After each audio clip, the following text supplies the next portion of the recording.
This video is made possible by our sponsors, AJA. We'd like to thank AJA for all their support and tell you to go to aja.com for all your production and post-production needs. Hi, I'm Gordon Burkell from Filmmaker U. At Filmmaker U, we create courses for film professionals to deepen and diversify existing skill sets. You can learn more at filmmakeru.com, or of course follow us on Twitter at filmmaker_u. Every week we interview a film professional to discuss their work, and this week I'm joined by editor Chad Galster, whose work includes 1883, Yellowstone, and 1923, just to name a few. Welcome to the show, Chad. Thanks. Good to be here. Good to see you again. It's great to see you again. I have to ask, because when we first talked, it was just Yellowstone, and you were just a few things have happened since then. Yeah, haven't exactly. They? It's gotten a little nuts. So how involved were you with the sort of expansion of this universe? Like, what did you do? What was your role? How did you sort of help with it? Just in terms of editorial, like I read the scripts, I get them pretty early, which is really cool. So like when 1883 came around, I read the whole thing. It made me cry. And then we made the show, and I got to edit the majority of the show, and a few other folks, of course. And my role is to just keep things moving. Really, we do these shows on an incredibly tight time schedule. Mm-hmm. Part of it is a function of like when Taylor gets done writing, and then we're always bumping up against the winter where we shoot. We shoot a lot of Montana. 1883 was Montana, also largely Texas and a few other places. So, having worked now with Taylor since Yellowstone season one of the benefits is that I can keep things moving editorially without a ton of communication with him. And so that frees him up to focus on writing the other shows. I mean, now there's Lioness, which is our current project. There was 1923. There's Mayor of Kingstown, which he's involved in. There was Tulsa King. Tulsa King is the only one I haven't been involved in yet. And it was just at some point you run out of hours in the day and days in the week. So just keeping the show moving and making something that he is, some 90 to 95% happy with when he first sees it. And then he and I sit together and we hammer out the rest of it. So, that's it. I mean, it is a wild ride. It is a lot of work. There's not a ton of sleep while we're doing it. For both 1883 and 1923, we started shooting. 1883 is August of last year, premiered in December. 1923, August of 21 premiered in December. 1923 was August of last year, premiered in December. So for production of this scale and scope, it is uncommon to do things that quickly. So that's my role is to just help that happen. I mean, it takes 200 to 300 of us to do it, but I just my part is to get the editorial as streamlined as possible.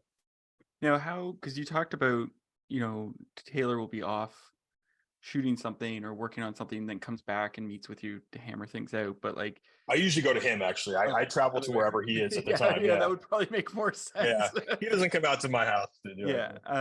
But like, how does that?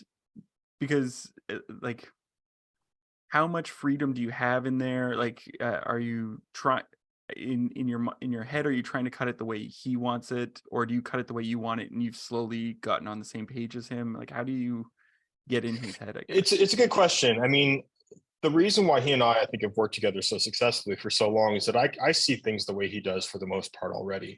And then one of the benefits of a relationship that goes on this long as well is there's a lot of professional trust on both sides. So I'm constantly doing things that I'm not sure he's going to like, in the interest of like keeping things fresh and changing things up. You could settle in, especially with a show like Yellowstone. It's been going for 5 seasons now. You could settle in on a rhythm and a way of doing it and think that you've just got it licked. And I think at some point, rather quickly, the show just becomes stale. I think you always have to be challenging yourself and trying new things, there may be a rodeo or some horse event that I've cut a version of a million times before, but I'm always looking for ways to do it differently. And so he is very supportive of that. And if he doesn't like it, he'll tell me. But most of the time I find that he responds positively to things that I'm trying that are experimental or a little crazy. And some of that's in the temp sound work that I do. I tend to do pretty, I spend a lot of time on temp sound, and picture editors are all different about that. It's a big part of it to me, and I enjoy doing it. Mm-hmm. So yeah, we're always just trying to push the envelope and do something a little bit different. And he and I every week and a half or two at least get together. Like I'll travel to if he's on set or if he's at his ranch. and we'll just sit in a room together. And, you know, whereas for the most part, we've all learned to communicate with Zoom like this, there's an irreplaceable part of sitting in a room with someone and seeing how they react to the subtle differences and changes that you've made. It's body language, it's you know, a breath or something like that. So we make sure that we do that, and that's how I make sure that I'm still in tune with what he wants to see.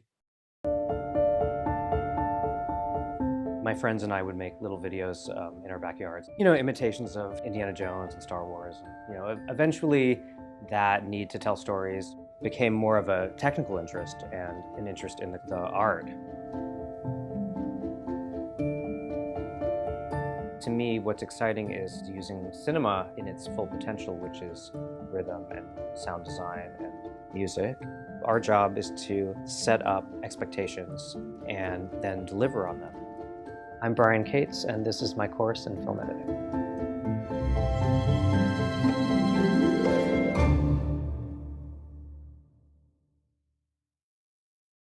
Well, and there's nothing like, you know, the moment a show's not working when you're showing it to someone for the first time, and you're like, you could feel it. oh yeah, you can feel it. You can feel it. Certainly, you know, say it's a movie theater with 200 or 300 people in it, you can feel it. But if there's one person in the room and it's not working, you can feel it, and you can't really feel it if you're, you know, separated even this way. Even if you're on a Zoom together or what have you, it's hard to really feel how it's going. But it is generally unmistakable when you are in that room with someone. So we make sure that that is a part of our process, and we've done that even through COVID. We were doing that. Like, as soon as you were legally allowed to fly, I was flying. Like, I was traveling to him. There was a time when just you couldn't, but then very quickly I made sure that that was part of our workflow again. Now, I want to know, because you mentioned, you know, you like to change things up or try things that he might not like to keep things fresh. But how do you keep yourself fresh when you're in this world so much? Like, do you abandon all Westerns outside, or do you actually go and look at Westerns and other films to try and be influenced? I don't look at other Westerns, but it's not that I'm avoiding them, really. I don't think of our this is going to sound stupid. I don't think of our shows as Westerns necessarily. I mean, they are by the strict definition of it. I just think of them as stories about this group of characters. And so whether they were in a ranch in Montana, whether they were in space, like, we would just be telling the story of these folks dealing with life and death, and their parents and their lovers and their battle with a lot of different groups of people. So whatever they are, those relationships are what I'm focusing on. So it doesn't, to me, require either a research of or an avoidance of Westerns. I think that as an artist, you should be continually exposing yourself to what's happening in the world. So, you know, to me, it's more like listening to music and looking at photographs and other TV shows to the extent that I can. I mean, you know, we all keep so busy that it is difficult to keep entirely up to date, but I try to make sure that I watch what's current, you know, at least some of it, and see what other folks are doing. So it's more that than trying to latch on to previous examples of this genre of work. You know, we're just these are our stories, these are our characters, and you could tell it with or without having watched The Searchers recently. I mean, I've seen all those films, but I just I don't revisit them or avoid them. Now, I have to ask, because you've had the amazing opportunity to work on footage from like Helen Mirren, Harrison Ford, Kevin Costner, Sam Elliott. It's ridiculous. Yeah. And when I think about it, like, oh my God, it's lucky you just pinch myself every day. Well, and I think about, you know, when you start out, you have to work on, you know, more independent stuff, which tends to have less practiced actors. And so I'm wondering, like, when you get into like these actors who are A-list and are knocking it out of the park, I'm assuming that they would give you variations in the performance. So it's like, take one is really good, but then there's a whole different way of interpreting the footage in the second one. So how do you, and maybe I'm wrong about that, but like, how do you go through these takes that they're all good, you know, or they're all pretty good? Yeah. Now you have I mean, you're not wrong. It's a good question. You know, I think that what you find working with like world-class actors like that is that they will arrive on set having their performance figured out a lot of times. And so on take one, you might, there may be 5 takes, take one might be just the thing, and they've just got it nailed because they've spent so much time thinking about it. They have so many years of experience, and they've thought about the character, and they're just ready. They're just ready. As soon as the camera rolls, take one, boom. And you have to be ready to see that. You know, instinctually, you think that people ramp into performance and the later takes might be worthwhile. I think when you have actors who are less experienced, that is certainly the case. A lot of times in those, for someone who's acting in a scene with Helen or with Harrison Ford or Kevin Costner, their heart might be beating out of their chest on take one because they just can't believe they're there, much the way that I sometimes can't believe that I'm sitting here being entrusted with their footage. But so you have to bear with them for a few takes until they relax and settle into what the character is doing. So how do you put those things together? You watch everything. I mean, you really do. There's no shortcut to just watching everything. And ultimately, whether it's Helen Mirren or someone who's, you know, an actor who's there for one day, you're trying to build a scene into a crescendo that incorporates both of their performances, or 3 or 4 characters, whoever's in the scene. So you at some point, they're not a movie star. They're just a character, and their performance, they have a certain inflection that I might like, or that I think is correct to motivate the response from the person that they're playing against. So, you know, a way to think about it is like, yes, with the really experienced actors, you'll have variations, and it just means that you have more tools in your chest to craft a scene together and make sure that it's building the right way.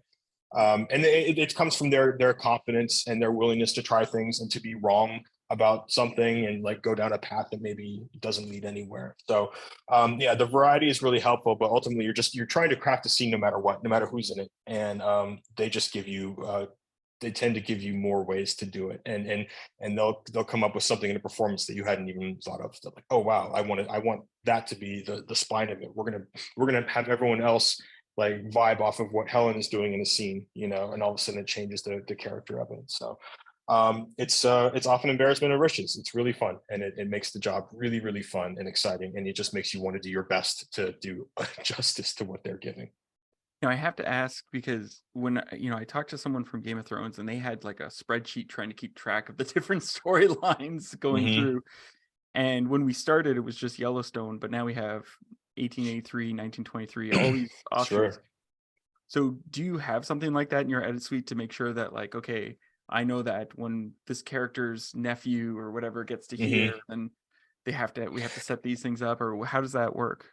I don't. I mean, what I found is that I usually make sure in the script stage when I'm reading them that I work all that out, so that I make sure that I don't have any questions in my mind by the time I have footage coming in. I know it's become you know, point of interest on the internet for people to try to figure out the family tree and see who's related to what and how. And it is complicated. If it's something that you do all day, every day, it becomes complicated. And I just tend to, I have those things, at least as the current family sits, I have it pretty well under my fingers. But yeah, it's all of that stuff is vital to the job, right? To understanding who comes from where and what the connections are and how they impact other characters. And it's a fun puzzle. And you just, again, throw hours at it and just immerse yourself in it. But I don't have anything in my office hanging up. If I ever have a question, I know who to call. You just text them. Yeah. Sorry to interrupt, but yeah. Who's this again?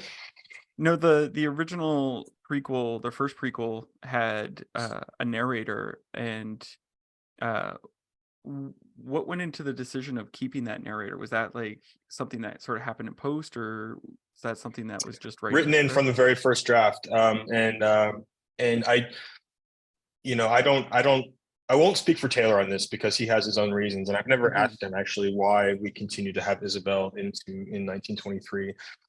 It's obviously sparing compared to 1883. 1883 was a significant part of it, and we were also following her character while that character was alive, even though the voice was from beyond the grave the entire time, which you find out towards the end. So I think that it just there are these. I will say this: when in 1923 episode 1, we start and Helen kills this guy. You don't really know why yet. You don't find that out until episode 3, and then Isabel's voice comes on. It does give me chills, even having edited that whole thing. Like there's something about the legacy of the family and trying to find ways to keep things connected. She's able to give us some information very quickly about who Jacob and Cara Dutton are, their relationship to the Tim McGraw and Faith Hill characters, that Jacob is Tim McGraw's brother. So I think it's helpful, but it also felt right. Like the ghosts of the past are still watching this family and seeing what they do. So something about the long-term legacy of this story and that it exists over decades, 100 and some odd years. It feels right to me, but I don't know exactly why Taylor did it. Now I have a question, and I don't want to get you into trouble, but Go which on. would you say was the most fun series to work on? Like in terms of story, like which Ooh. one you were like, oh, this is so much fun. 1923 is really fun. Yeah. It's just fun. Like there's the way that we've talked about it, it's kind of got this old Hollywood feel to it. There's this sweep to it. There's a lot of big sweeping aerials. We're in Africa, these animals, and very glamorous, at least to us now, feeling it just looks like such a glamorous time, like the speakeasy in episode 3, and there's all these like cool things, the costumes, the outfits, and so 1923 was really, really fun. 1883 was incredibly rewarding, and probably the single piece of work that I'm the most proud of in my professional career. Although all of it, I mean, it's sort of like picking your favorite child, I think, but it's just different. 1883 is heavy in a different way. It's more poetic, tragic, and I mean, there's a tragedy in 1923, but it's certainly different. So and Yellowstone is actually just fun. And what's become fun about Yellowstone is the world around it. For the first couple seasons, we were just making this show about cowboys that no one really paid much attention to. I mean, it had a decent following. And then it became this, phenomenon, I guess you'd have to say. And so the fun of that is in seeing how people react to it, and hearing from folks that are like, oh, I love the show, or you're meeting people, like you, people that want to talk to me about the work. That's always actually really fun.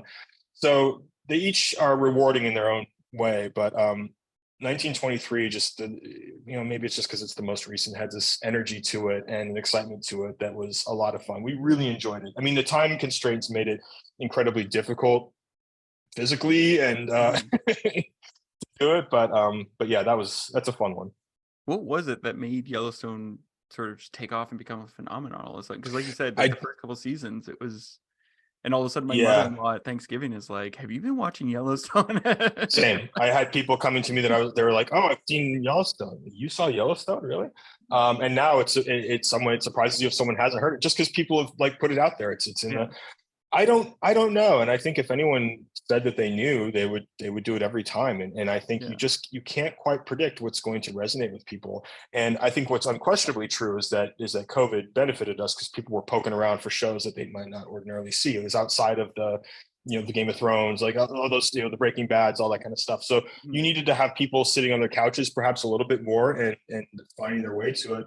But then a large group of people has agreed that they all like it, which is great. And some of it is that popularity breeds popularity, right? So if something becomes popular, other folks want to see it, and they actually want to enjoy it because they want to enjoy the thing that's popular. But I think I think there's something about Yellowstone that genuinely resonates with people, and I think it's a show that doesn't really have a lot of peers right now, like just the nature of what it is and subject matter. I think that it's a show that you could see politically a lot of different things in it. I personally think that you can see what you want to see in Yellowstone, no matter where you are in the continuum of whatever we want to call our political situation in this country. And I think it's about people who are survivors and who are doing things and living a life in a way that a lot of us would aspire to, and just this living in this majestic place that feels like a fantasy world, but is actually in the U.S. So my guess is it's some combination of those things, but I don't know. I'm very grateful for it. I don't know, and I'm happy that it exists for now and enjoying it while it lasts. When you get to go on that fun ride for the next couple of years. It really is fun. Yeah, it's fun. It's fun to have to work on a show that's kind of resonated with people this way. And I think all of us who are in the business of entertainment, you just want it to find an audience, no matter how you find it. I'm happy that there's an audience. That's why we do it. We do it bottom line is we do it to entertain people and give them something to talk about. And if you've done those two things, like that's the greatest reward. So it's a rewarding job in that sense. Is there a particular scene or moment in the series, in any of the series, that was really difficult to get to come together, but you're really proud of the outcome and would use it on a reel, let's say, or show it to people? There's a lot of stuff that I'm very, very proud of. I think the moment that comes to my mind is like the last 3, 4, 5 minutes of 1883, the postscript, in a way. We find out it's a year later, and we've seen what happens to Joseph, and that he's staked his land. We see what happens to Thomas LaMonica's character and Noemi and her kids, who are now his kids. And you see tragically what happens with Sam, but in a way you celebrate what happens with him, because that's what he wanted. He says early on in the series he just wants to be with his wife Helen again. And then we see Isabel in what her version of heaven is. The episode 10 of 1883 is titled "This Is Not Your Heaven." And I've always loved how Taylor titles his episodes. And if you get a chance to look through, not everyone sees them because they don't necessarily pop up, but there's a bit of poetry to them in their own right. And so the way that story concludes just felt so satisfying to me. And the fact that that we've lost this character, but she has found a life after her physical life with the man that she loves. So on the page, the way that story wrapped up was so beautiful to me, and I'm so proud of how it came together. It takes several hundred people working together to make that right, and it takes a cast and music and costumes and all that stuff. But I just felt that ending delivered to me as an audience member what it promised to me on the page, and that is not always something that happens. So I still get chills when I think about it, and I'm very proud to have been involved in that. Well, what's interesting, I think I mentioned this to you in our other interview, but the thing I love about Taylor's work is how gray it is, like in the sense of like the moral, like you were saying before, like you could be like, oh yeah, what he's doing is right, it needs to be done, or you could be like, this is horrible, why are they doing that? And that just 1883 up is just phenomenal like that. Yeah, I mean, I don't remember if you and I had this specific conversation last time, but his characters are often saying some version of there is no such thing as right and wrong, and his stories are about people who are acting in the interests of themselves and their families. And so even when they do things that are, you could judge them or horrific in some cases, or whether it's murder or destroying some other person's property, unto the character themselves, you understand their motivations. They're not just, it's not violence for violence's sake in our stories. At least it'd be hard for me to think of an example where it was. Someone will probably think of an example where it was, and I'll say, yes, you're right. But I think for the most part, it's about, yeah, that's true. For the most part, it's about people who are doing things that might seem outlandish because it's what they believe is required to protect their family or their property or their family's legacy or what have you. So the gray area, it's more interesting that way, right? There's no just like, here's the bad guy and here's the good guy. I mean, there's a way to frame a lot of the different characters, even in Yellowstone, as either the good guy or the bad guy, depending on what point of view you choose to bring to it. Yeah, well, and it's funny because like the old westerns, it'd be like the good guy's got the white hat, the bad guy's got the black hat, whereas this one, the big mustache, and it was very easy to tell. There were like tropes around that for sure, but you could see, and people are that way, right? They're complicated. Sometimes there's people who might who think I'm a nice guy. There's some people who might see me as a villain. That's just the way life works. No one is liked universally, except maybe Henry Winkler. He's one of the nicest guys on the planet, so he might be the one. But for the rest of us, Keanu, and Tom Hanks, who I can actually vouch for, having spent a little bit of time with him, is everything you want him to be. There are some genuinely lovely people in the world walking around. The rest of us are America's dad. Everyone else is just what's normal, which is some combination of it, or some one thing to a certain group, one thing to others. So anyway, that's how the shows are like that. They're nuanced in a lot of ways. Sometimes they are very much not nuanced, but I think our characters can be seen under a different light depending on what situation they're in, and I enjoy that. I think that leads to the play along aspect of why our show is popular. And if you've made something where people are not quite sure why a character did something and they want to talk to about it with their partner or their friends, or like, what do you think about what that character did? I mean, that's the ultimate compliment, when people don't quite have it figured out and want to engage others in conversation. So. Now, you've been really generous with your time. I just have one more question for you. What would you say is your favorite guilty pleasure film or TV show to watch? I don't have a ton of time for guilty pleasures. I am enjoying, I get to things like a year after they were popular. So right now I'm enjoying White Lotus. I'm into my wife and I are going to watch episode 6 of season 2 tonight. She's seen the whole thing already because she's a normal person with a normal time.